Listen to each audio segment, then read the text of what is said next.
Welcome to Smart Remarks, where Congress shall make no law abridging the freedom of the press, but the wingers might.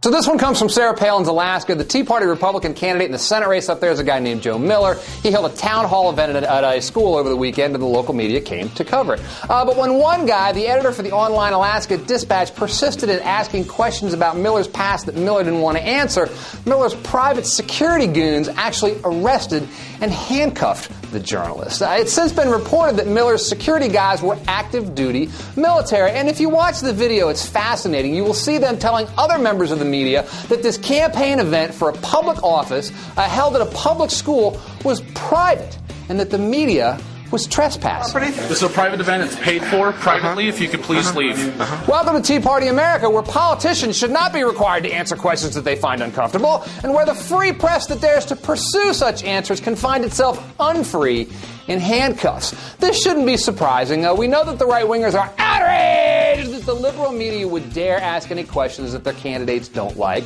We know they hate the liberal media for daring to portray its candidates in anything but a flattering light. You'll remember the whole Sarah Palin-Katie Couric flap caused in part, for example, when Katie Couric asked Sarah Palin to name some newspapers that she had read. Palin stumbled and bumbled and fumbled and said all of them. She couldn't name a single one. And, of course, this was an outrage! Gotcha journalism, and it wasn't that the Tea Party types were upset that Palin might have been a dunce. They were upset because the media dared portray or reveal that Sarah Palin might have been a dunce. That was the real crime. And so what's happening now is that right-wing candidates like Palin or Miller or Nevada Sharon Angle or our old friend Christine O'Donnell are actually shunning the mainstream media because they can't be certain they're going to get the kid gloves treatment. Instead, they prefer to give interviews to friendly outlets like, of course, Fox News, where they can be sure they won't get too many tough questions. News coverage they can count on to be positive.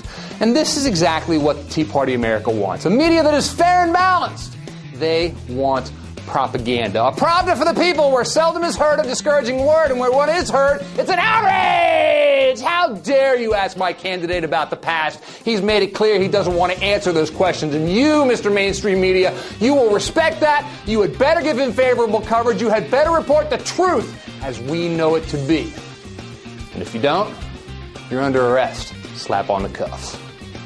What newspapers and magazines did you regularly read before you were tapped for this to stay informed and to understand the world? I've read most of them, again, with a great appreciation for the press, for the media. But like what ones specifically? I'm curious that you... all of them, any of them that have been in front of me over all these years. I have a vast variety of...